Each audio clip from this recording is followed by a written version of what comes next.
Mr O'Flynn for 2.5 minutes. Thank you, Madam President. Mr Juncker, despite your determination to give a punishment beating to the United Kingdom, the current impasse is not exclusively your fault. It has been your misfortune almost as much as ours to be dealing with the worst Prime Minister in British history, someone who stands for nothing and can deliver nothing. When someone is so passive about having sand kicked in their face, it takes a restrained kind of bully to walk off the beach.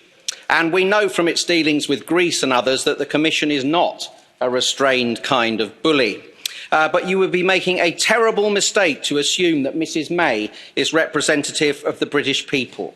You have men like Tony Blair whispering in your ear the dream of the British suddenly embracing your project of integration. Do not believe it. We're a different kind of European nation. We have a different history, a different geography and different modern networks too.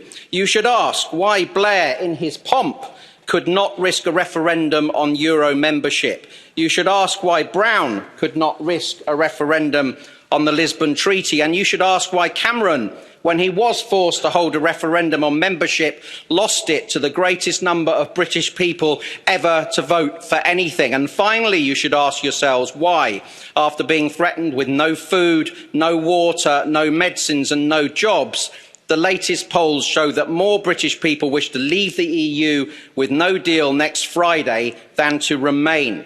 And once you've asked these questions, then you should look ahead.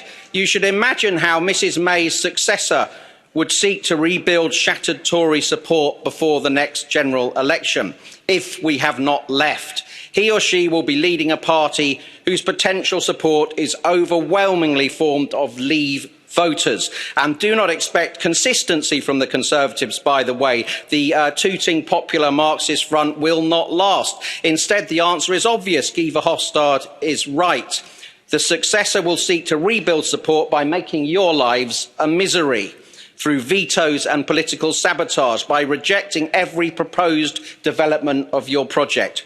So reject another extension, resolve that Brexit will happen on WTO terms next Friday, and then negotiate constructively to tie up the loose ends after that. Do this, and we can still be your best customer.